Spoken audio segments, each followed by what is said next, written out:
Pour l'usinage de fraisage d'épaulement droit, on doit procéder généralement en deux étapes, soit l'ébauche et la finition.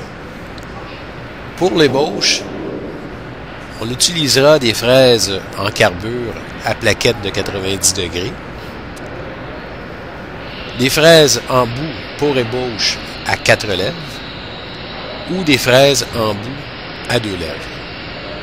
Le choix de la dimension du diamètre de la fraise est toujours fonction de la forme de la pièce à usiner, du type de montage et ainsi que de la force de la fraiseuse que l'on utilisera. Pour la finition, on utilisera une fraise en bout en acier rapide à 4 lèvres. Étant donné que lors de la finition, on prend de plus petites passes, on peut se permettre d'utiliser un plus grand nombre de dents afin d'obtenir une finition plus belle.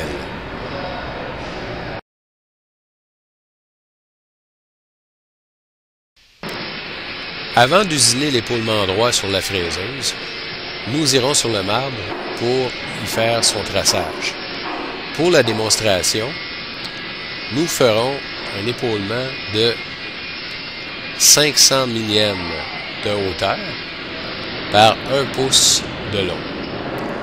Et nous ferons le traçage sur toutes les faces de la pièce pour s'assurer que son usinage sera parfait.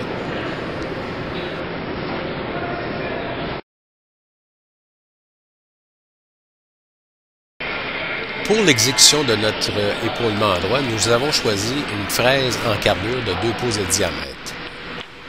Étant donné que la pièce est quand même assez grande, nous pouvons l'appuyer complètement au fond de l'étau. Cela va nous permettre un montage d'une solidité extrême. De plus, la fraiseuse est munie d'un moteur assez puissant, permettant la révolution nécessaire pour ce type de fraise en carbure. Étant donné que le diamètre de la fraise est de 2 pouces et que la vitesse de coupe pour le carbure est de 400 pieds minute, nous devrons donc faire tourner la fraise à 800 RPM.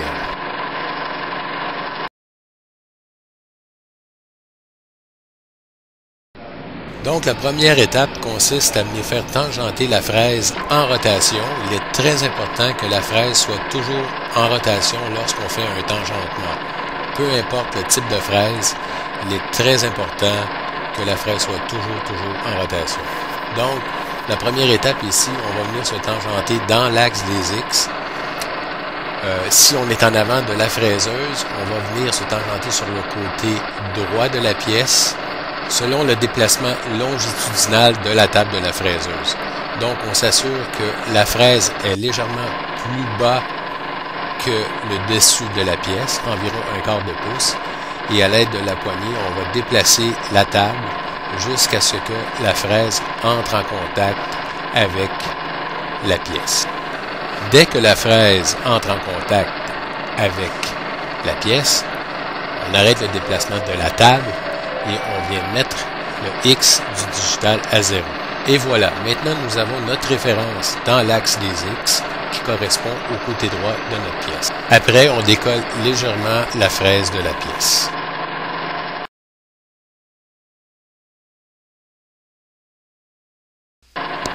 Après s'être tangenté dans l'axe des X, maintenant nous allons nous tangenter dans l'axe des Z. Ce que nous allons faire maintenant, nous allons descendre la table et nous allons déplacer la table vers la droite pour positionner la fraise au-dessus de la pièce.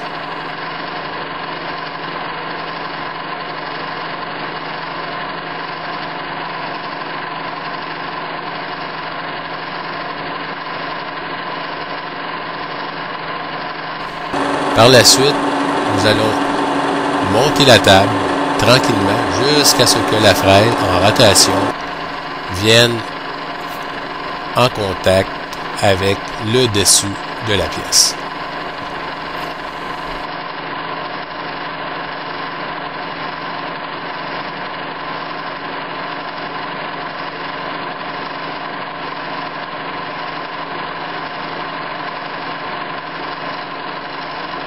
Dès que la fraise touche au-dessus de la pièce, on arrête de monter la table et on ajuste le collier micrométrique de la poignée pour faire monter la table à 0. Et voilà, maintenant nous avons notre référence dans l'axe des Z qui correspond au-dessus de la pièce. Notons ici qu'il s'agit de tangentements plus ou moins précis, de l'ordre de quelques millièmes de pouce, car il s'agit d'un tangentement pour l'ébauche seulement. Maintenant que nous avons nos deux références en X et en Z, nous pouvons commencer l'ébauche. Rappelons-nous les dimensions de notre épaulement droit. Elles sont de 500 millièmes de haut par 1 pouce de long. Nous allons nous garder 50 millièmes pour chacune des faces de notre épaulement droit pour la finition. Ce qui veut dire que nous allons devoir enlever 450 millièmes de hauteur par 950 millièmes de longueur.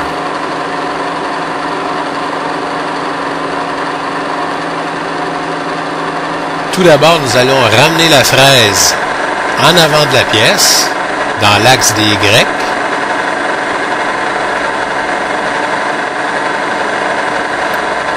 Et ensuite, en se déplaçant dans l'axe des X, nous allons ramener la fraise vers la gauche de la pièce en observant le digital et nous allons nous déplacer jusqu'à 950 millièmes.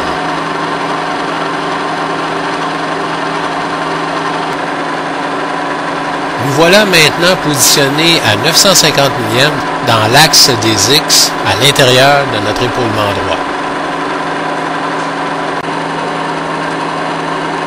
Très important, on n'oublie pas de bloquer la table dans l'axe des X. Il nous reste maintenant à positionner la table en hauteur. Ce que nous allons faire, nous allons monter la table de 150 millièmes, étant donné que 450 millièmes d'un seul coup serait beaucoup trop. Donc, ce que nous avons fait ici, nous avons divisé 450 par 3, ce qui nous donnera des passes de 150 millièmes, ce qui est beaucoup plus raisonnable.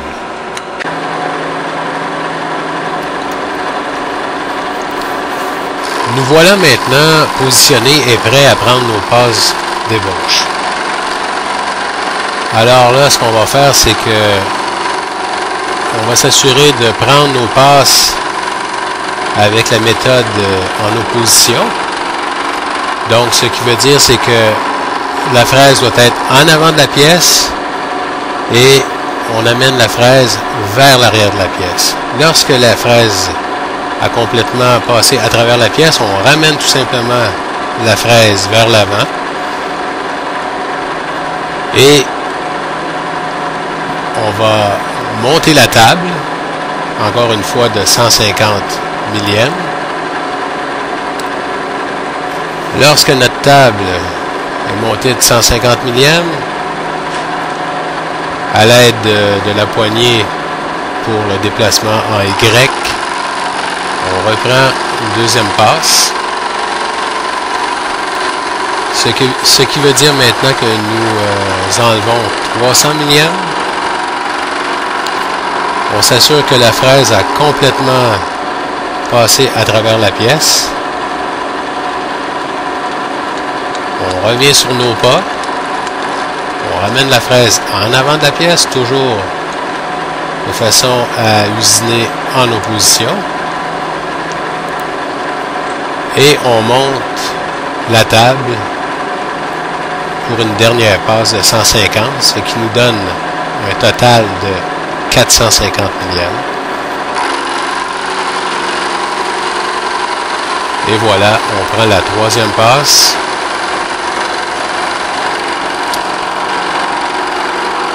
Notons ici qu'il est préférable de mettre un peu de serrage dans le déplacement en Y, afin que la table soit légèrement serrée et qu'elle ne soit pas trop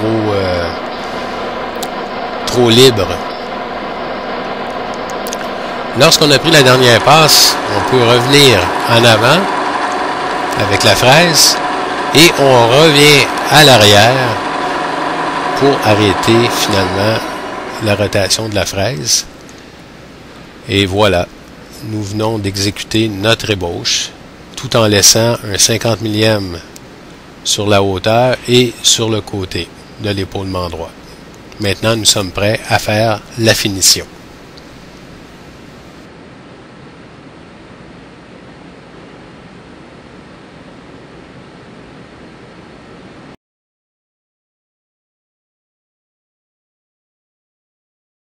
Pour l'exécution de la finition, nous avons choisi une fraise en bout en acier rapide à 4 lèvres et d'un diamètre de 5/8 de pouce. Avant de se tangenter, nous allons colorer les surfaces à l'aide d'un crayon feutre ou de bleu à tracer. Cela nous aidera à visualiser lorsque la fraise en rotation entrera en contact avec les surfaces. Pour le calcul de la rotation, nous utiliserons une vitesse de coupe de 100 pieds minute. Étant donné que nous avons une fraise en bout de 5/8 de pouce, le nombre de RPM sera égal à 640. Il y a une chose très importante ici, afin de ne pas faire de catastrophe, assurez-vous que la fraise tourne dans le bon sens de rotation, dans son sens de coupe.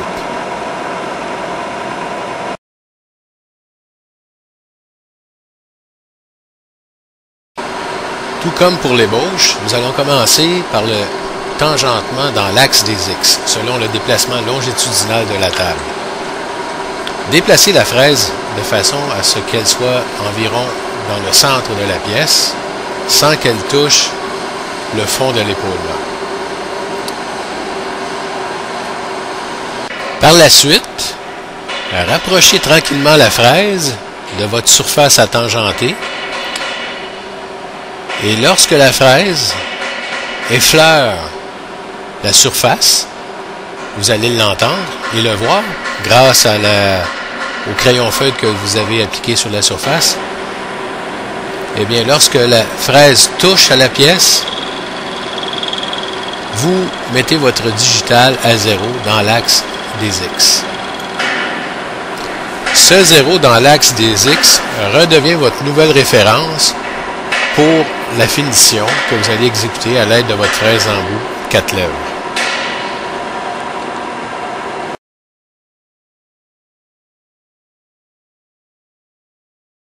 Maintenant, allons-y pour le dernier tangentement dans l'axe des Z. À l'aide du levier, nous allons faire monter la table jusqu'à ce que la fraise touche la surface. Aussitôt que la fraise touche la surface, nous allons ajuster la bague micrométrique du levier à 0.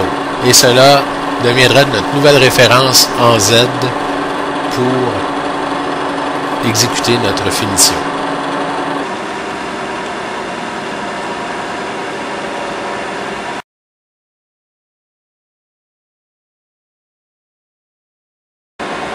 Maintenant que nous avons les références qui correspondent au fond et au côté de notre épaulement droit, nous allons pouvoir commencer la finition.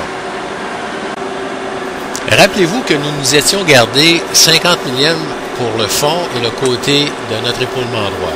Maintenant, ce que nous allons faire, nous allons monter la table de 15 millièmes seulement. Par la suite, ce que nous allons faire, nous allons ramener la fraise à l'avant de la pièce pour prendre une première coupe en se déplaçant dans l'axe des Y.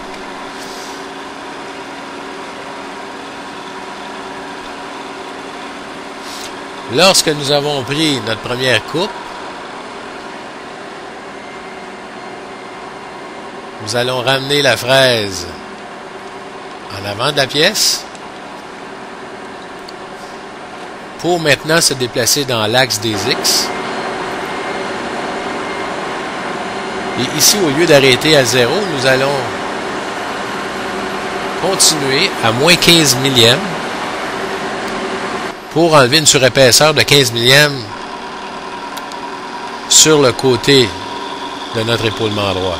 Notons ici qu'il serait préférable d'utiliser de l'huile de coupe afin de préserver la qualité de notre fraise en bout. Mais pour le besoin du vidéo, nous n'en avons pas utilisé. Voilà. Lorsque nous avons Pris une coupe sur le côté de l'épaulement droit, nous nous ramenons vers l'avant. Et finalement, nous allons retourner à l'arrière de la pièce pour être en mesure de venir prendre nos dimensions avec un micromètre de profondeur.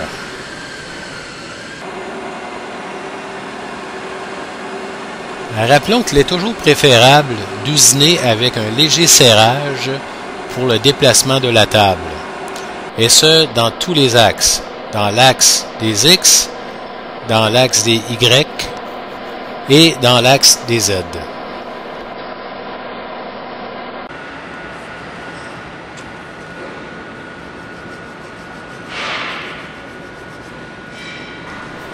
Avant de prendre les dimensions sur notre épaulement droit, il est très important d'enlever toutes les bavures sur chacune des arêtes à l'aide d'une lime.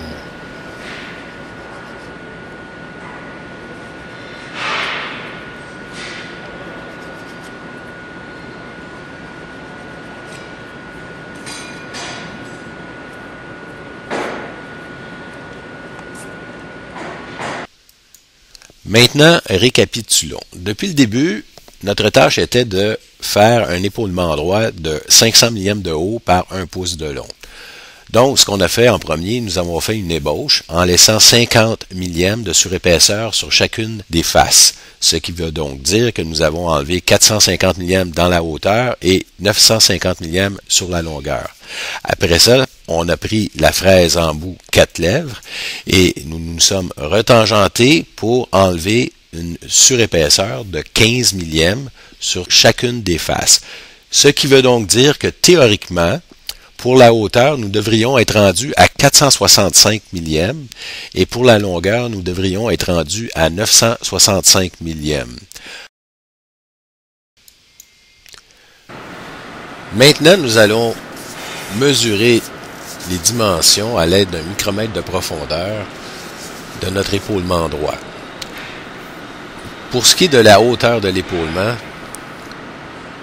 nous avons une mesure de 471 millièmes, ce qui veut donc dire qu'il nous reste 29 millièmes à enlever. Théoriquement, nous étions supposés d'avoir 465 millièmes, mais ici, il y a eu une perte de précision lors du tangentement de notre outil à 4 lèvres, ce qui est tout à fait normal. Pour ce qui est de la longueur maintenant, on obtiendra une mesure de 971 millièmes, ce qui veut donc dire que nous avons également 29 millièmes à enlever sur la longueur de notre épaulement. Ici aussi, il y a eu une perte de précision lors du tangentement de notre outil.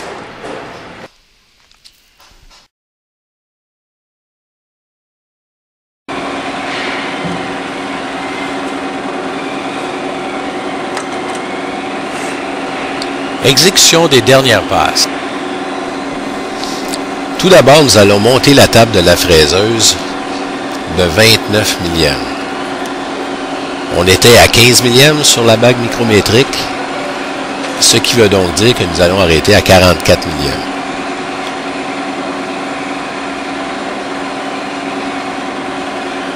Nous allons maintenant déplacer la table en Y pour emmener la fraise en avant de la pièce. Et nous allons prendre une première passe sur la surface du fond de notre épaulement. Maintenant, nous devrions être à 500 millièmes de hauteur pour notre épaulement.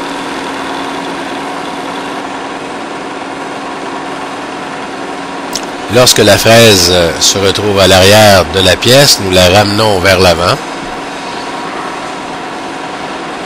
pour ensuite la déplacer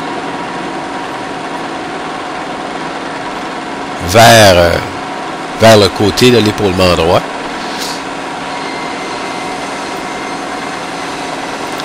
Rappelons-nous que nous avions, à l'aide du digital, dans le déplacement longitudinal, nous avions arrêté à moins 15 millièmes pour le déplacement à X. Mais étant donné que nous voulons maintenant prendre une passe latérale avec notre fraise en bout de 4 lèvres, nous allons nous arrêter à moins 25 millièmes. Pour ce qui est du côté de l'épaulement, nous ne prendrons pas une passe de 29 millièmes d'un seul coup. Ceci est beaucoup trop et solliciterait trop d'efforts pour notre fraise en bout. Donc, nous allons prendre 3 passes de 10 millièmes pour arriver à notre dimension finale. Donc, ici, nous prenons une première passe de 10 millièmes latéralement et en même temps, on usine la hauteur de notre épaulement droit.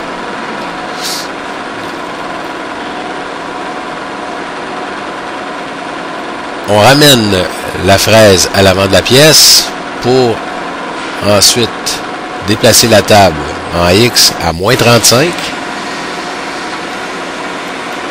Et on reprend une passe de 10 millièmes.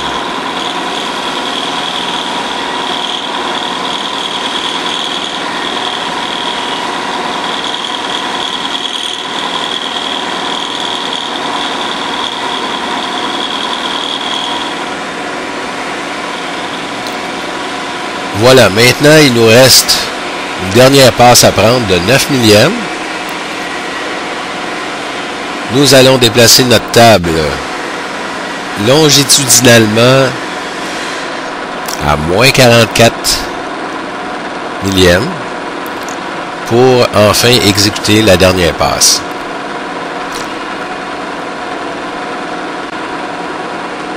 Ici, on peut noter que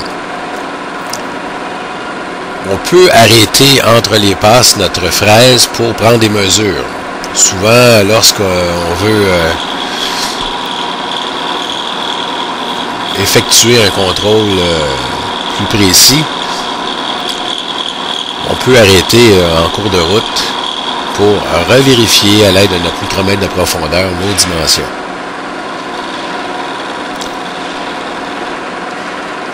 Donc voilà, nous venons de prendre notre dernière passe. Nous allons arrêter notre fraiseuse pour ensuite prendre les dimensions finales à l'aide de notre micromètre de profondeur. N'oubliez pas de donner un petit coup de lime sur les arêtes de l'épaulement avant de mesurer. Et maintenant, il nous reste à prendre les dimensions finales de notre épaulement droit. Donc, pour ce qui est de la hauteur, nous obtenons une dimension de 501 millièmes. Et pour la longueur,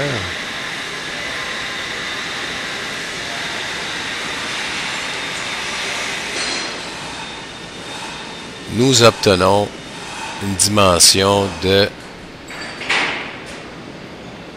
999 millièmes. Voilà.